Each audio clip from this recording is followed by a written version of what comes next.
We all good? Good morning. I'm Erin Johnson. I'm a communications specialist with the Minnesota Department of Public Safety. Thank you for joining us today to talk about lane splitting and filtering, which as of tomorrow is legal in Minnesota. We have two speakers today. We have the director of the Office of Traffic Safety, Mike Hanson, Mikehanson.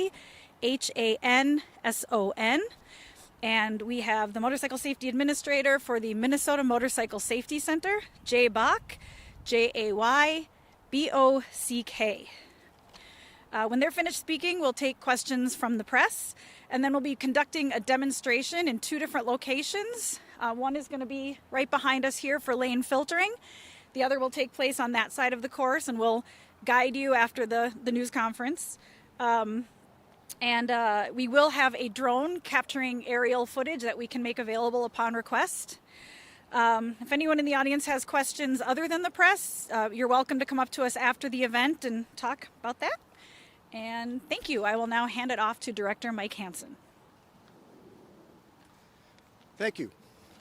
Good morning, everybody, and thanks for joining us here today. We appreciate you taking your time to spend some time with us this morning to hear about some new changes to Minnesota traffic law and what it means for not only motorcycle riders, but for drivers who also share the road. My name is Mike Hanson, and I have the privilege of serving as the Director for the Department of Public Safety's Office of Traffic Safety, and we're here today to talk about two different things, but they're very closely related: lane splitting and lane filtering. As many of you might be aware, the Department of Public Safety did not sponsor the legislation as it came through, but our job now is to educate riders and motorists about what the law is and what is and is not allowed under this new law. Our role is to educate the public on the laws that are enacted by our legislature, and our priority is to ensure that motorcyclists who choose to share lanes and other motorists on the road are aware of their responsibilities in order to keep everybody as safe as possible on every Minnesota road. Every time you get on the road, you need to pay attention, drive sober, buckle up, and obey the speed limit. Motorcyclists should always wear proper protective gear, including a helmet. Again, our job is to make sure that all roads are safe for all users. As we led up to the implementation of this law and to its legalization tomorrow, the Department of Public Safety has been actively messaging about the law and its potential changes that will take place on Minnesota roads really since last August. We started at the State Fair, and we've had a variety of outreach efforts that have taken place since that time. Now, to help facilitate this outreach and educational effort, the legislature appropriated $200,000 to the Department of Public Safety's Office of Traffic Safety to reach all 6 million people in Minnesota so that we're all aware of these changes that are taking place on our roads. We're strategically using that funding to maximize the return on investment. We're using social media, we're using billboards, we're using out of home, we're using events like this to make sure that our message gets out to as many drivers and riders as we can across the state. So we have a targeted, broad, and all-encompassing media and education program going on right now. Through all of this, we want to make it crystal clear. Our concern is for the safety and the lives of riders and drivers all across the state. Remember that safety is a shared responsibility. Everybody is going to have to practice and proceed with caution, awareness, and patience. Drivers, you need to respect that the riders will now have the right to share that lane with you in certain specified circumstances. Basically, when traffic is moving at less than 25 miles an hour or when traffic is stopped. Riders, this is not a free pass for dangerous driving behaviors. Take it slow, and if it doesn't feel safe, you don't have to do it. Remember that decision to share or split that lane is the rider's responsibility to make. And so if you're comfortable with it, then you can make that decision. If you're not, then just stay in the lane and move along with traffic. Now, everybody needs to consider the surroundings and what's going on with and around you at all times. So consider your surroundings, riders, when you are sharing that lane. Keep in mind things such as lane width, the size of the surrounding vehicles, current roadway, weather, and lighting conditions. And also, you can really help yourself by being as visible as possible. Wear those high-vis protective garments and that helmet at all times. Last year, we lost 76 riders in completely preventable events on Minnesota roads. That's completely unacceptable. One rider lost, one driver lost, one passenger lost is far too many. We can't accept that anymore. This year, we're standing at 18 already, and we're only at kind of the front third of that riding season. So we need everybody to make sure that we're all committed to riding and driving safely. So let me just close out with just some basic points for everybody to keep in mind as this new law goes into effect. Riders, share that lane only when it's safe to do so. Drivers, respect that the riders have that right and to allow them the space to do that. Ride sober, drive sober. Follow the speed limit or drive according to the road and traffic conditions. Never use your cell phone while driving or be distracted in any other way. Drivers, wear your seatbelts. Riders, wear that helmet. If we take these steps together, we can save lives and we can continue to make Minnesota as safe as possible for all of us every trip, every time. With that, I'd like to turn it over to Jay Bach, and he will give you kind of some of the nuts and bolts of what is and is not allowed. Jay? So first up, thank you, Director Hanson. Thank you for everyone joining us here today. My name is Jay Bach, and I am the Motorcycle Safety Administrator for the state of Minnesota. So let me start by saying keeping our roads safe is our top priority. Top priority. Today you will hear me use the phrase lane sharing. It's a phrase I believe accurately conveys the maneuver, whether splitting or filtering. This law allows motorcycles to share a lane with vehicles when it is appropriate at the proper speed. So let me run through the fundamentals. Lane splitting and lane filtering will be legal for motorcyclists on July 1st. That's tomorrow. It's the date we've been waiting for. Right? Lane splitting is allowed when two or more lanes of traffic are traveling in the same direction and traffic is moving. It allows a motorcycle to pass another vehicle in the same direction of travel and in the same traffic lane only under these conditions. No more than 25 miles an hour. No more than 15 miles an hour over the speed limit if the traffic isn't moving. Okay? No more than 15 miles an hour over the speed of traffic if you're splitting. Okay, this is a big one. I really want to emphasize this. At 25 miles an hour, motorcycles are required to return to an assigned lane. So once that traffic gets up to 25, they need to go back into a lane. Traffic starts to slow, they can split or filter as appropriate, but once it's 25, they got to go back into an assignment. It is important that we emphasize that point, and is worth repeating. Lane sharing, splitting, or filtering is never allowed over 25 miles an hour. It is illegal to do either of these maneuvers, splitting or filtering, at over 25. Lane filtering is allowed when two or more lanes of traffic are traveling in the same direction and traffic is not moving. It allows motorcycles to move through traffic that is stopped, such as a traffic light or a traffic jam, but only under these conditions. No more than 15 miles per hour over the speed. So if the traffic is stopped, it's a traffic jam, it's a stoplight, a motorcyclist can filter to the front, wait for the traffic to go, whether it's a green or a stop sign or whatever it is, but 15 miles an hour. It is the responsibility of motorcyclists to practice these maneuvers safely. I'm going to say that again. It is the responsibility of motorcyclists to practice these maneuvers safely. Motorists are not obligated to accommodate the motorcyclists, but they cannot impede, block, or get in the way of a motorcyclist.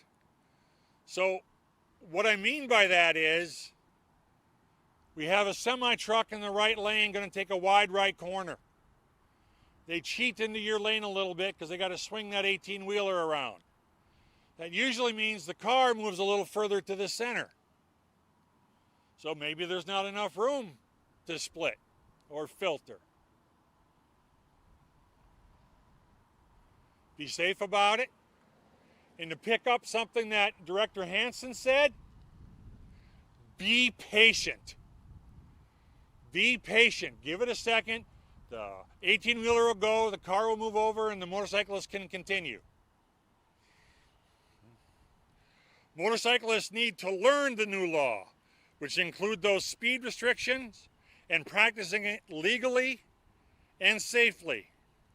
Drivers should respect a motorcyclist's right to split and filter and not impede the flow of traffic. Ultimately, it is up to the riders to do this only when legal and when they feel safe and comfortable sharing the lane with traffic. Education started shortly after the law was passed. That was last year, including messaging, state fair. We've been slowly ramping up since that time. We wanted to raise awareness while being mindful of making the best use of the funds that we had allotted to us without encouraging riders to lane share before the law went into effect. So how many people here, raise their hand, have seen someone split or filter already? Yeah, almost all of you. Tomorrow they can. All right. Riders and drivers looking to understand the law should go to drivesmartmin.org. All one word, drivesmartmn.org. And click on the lane filtering link. There's also some information at motorcyclesafety.org. Motorcyclesafety.org. One final thought. While lane sharing, splitting, and filtering are legal tomorrow, they are not mandatory, and they're not always the best option. Motorcyclists should use their best judgment about it and when they can do it safely. If we share the road with each other and we're respectful of the varying needs and abilities of drivers, riders, and vehicles on the roadways, we can all have a safe experience. So, 25 miles an hour, 15 miles an hour, be patient, slow down, don't impede, don't make unnecessary decisions, be safe. Thank you. Okay, we'll open up for questions now. If you could just say your name and the media outlet that you're with. Our speakers will repeat the question when they get it so everybody can hear.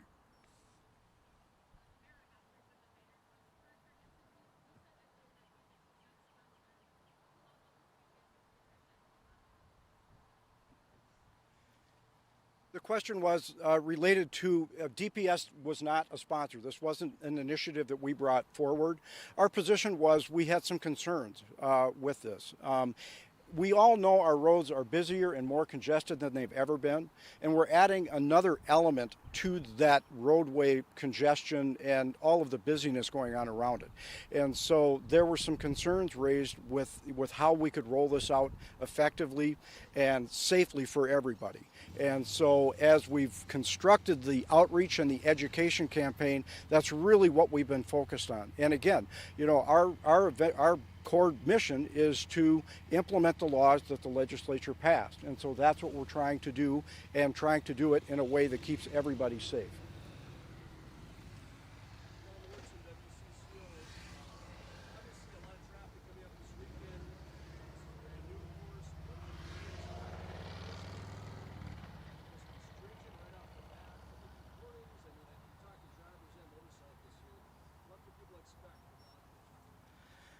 the question is related to the busy holiday weekend and then how this law will be enforced. I'm going to defer to Lieutenant Lee with the State Patrol here shortly. But what I can say is that this is always, historically one of the busiest and unfortunately one of the deadliest weekends on Minnesota roads for all kinds of reasons. So we do have all kinds of extra enforcement that will be out there, including the State Patrol and about 300 other law enforcement agencies across the state that will have extra officers, troopers, and deputies on duty and out there enforcing traffic laws. As far as the specifics of how the law is going to be enforced, that'll probably be on an agency by agency basis. But Lieutenant Lee, I'd like to have you step in.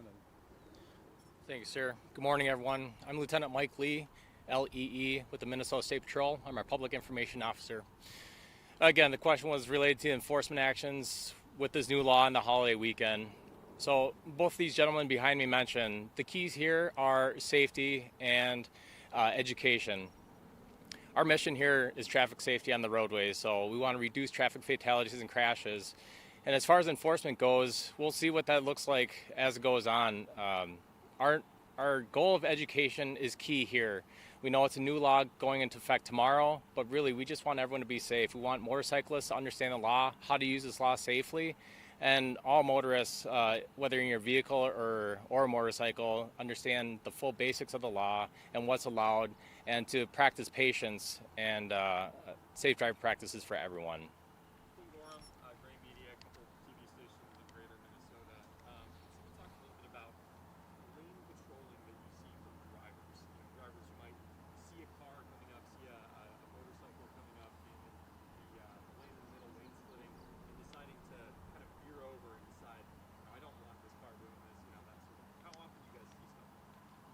Yeah, I'll touch on that. So the question was regarding to what you call lane patrolling.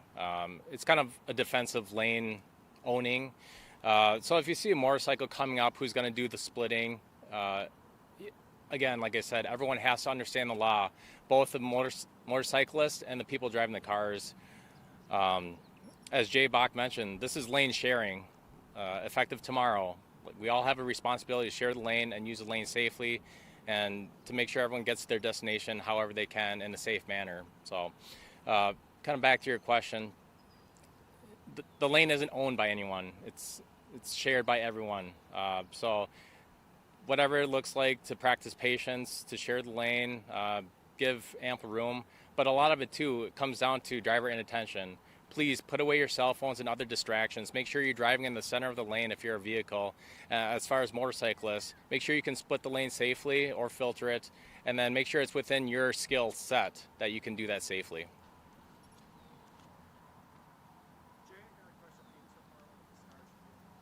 Sure. When traffic is stopped, I know you said the max the motorcycle will be 25, but if they're stopped and the one that's closest is 30, does that mean someone only go 25? Can you just sort that out? Okay, I'm glad you asked that question. The question is, if the traffic is stopped, you can go a max of 25. I want to correct that right away. The max you can go is 15. So it's 15 miles an hour over the speed of traffic or 15 miles an hour in a filter. So, and I want to ask all the camera people, when I'm standing back there, did you all cut my head off?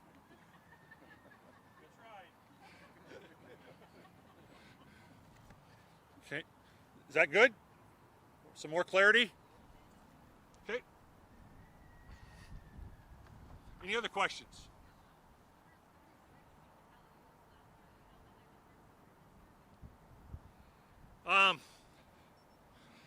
Yeah, I'm going to get pretty close, but I'm probably not going to get them spot on, but hold it enough.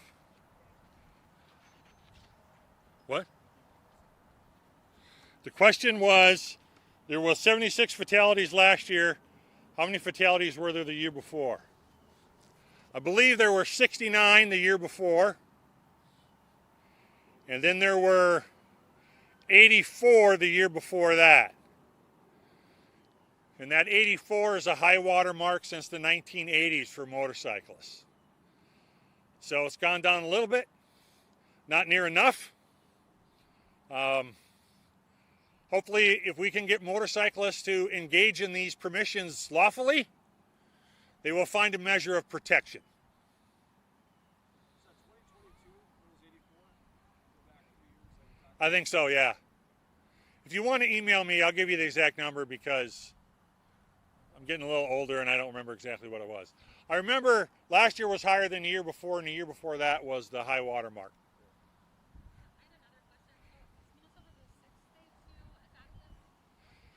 Yes, to my knowledge, we are the 6th state. And I'm glad you asked that question because if you hear splitting or filtering from another jurisdiction, that does not mean they're the same. Someone moves here from another state and they had filtering and splitting. That doesn't mean they can do the same things in their home state that they can do here. So I believe it's California, Utah, Arizona, Colorado, Minnesota, and Montana.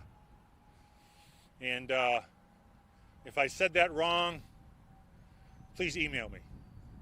And they are different though, splitting and filtering. Are the filtering laws here similar, comparable on speed requirements, that sort of thing, as in those other states? You don't know that. Well, I don't know that I want to say comparable because they are different. You know, our 15 miles an hour on filter, there would be some commonalities between us and other states, but universally, no. And then some states allow splitting at higher speeds than 25. So know our laws. I mean, if you're riding here and you hear the word split or filter, it doesn't mean you can do it the way you did it when you were in California. Good question, thank you. Eagan Russell from here. You can't do this in work zones, can you? Oh, well, let's talk about that. That's another excellent question. Repeat the question. Yeah. There's 4 prohibited instances when you cannot do this. You cannot do it as you approach, go through, or exit a roundabout. No roundabouts.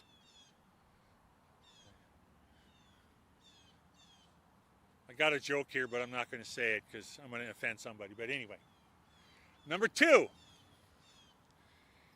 You have a construction zone. Maybe it's a 3-lane zone. Some construction zones are very well marked.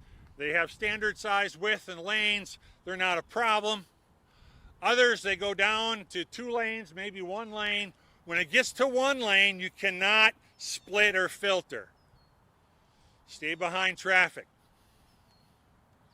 Okay. Number 3, you cannot do this in ramps where the vehicles are queued 2 by 2 with a stoplight or an alternate stop sign to go in the traffic. So you can't do it there either.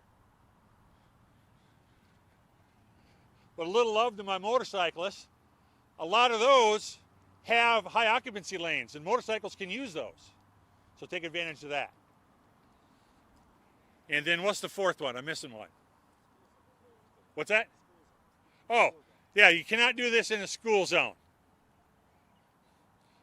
I did read that and I was like, well, how many school zones are at 4-lane highways with speeds? But just a good safety measure, no school zones. So, recap. No school zones, no roundabouts, no single-lane construction, no queued on or off ramps. Thank you for asking that. I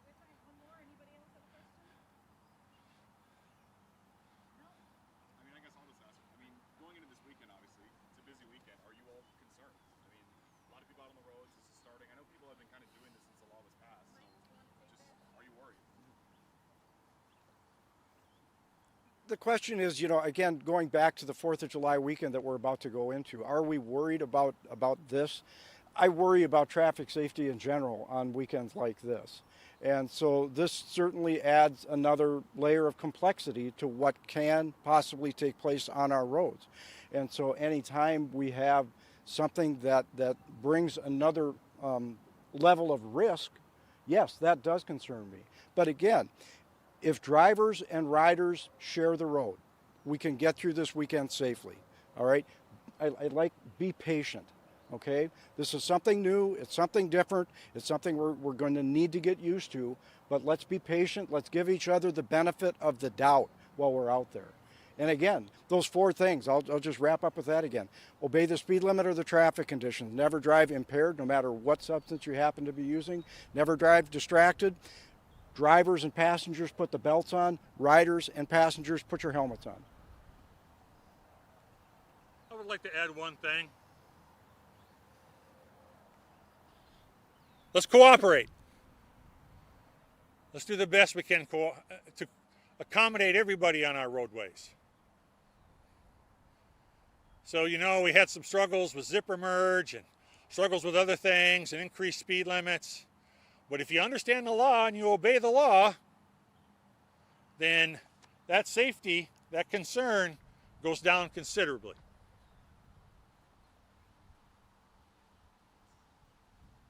Mike, if you want to go line up with your car. Sorry? If you want to go line up with your car. Thank you.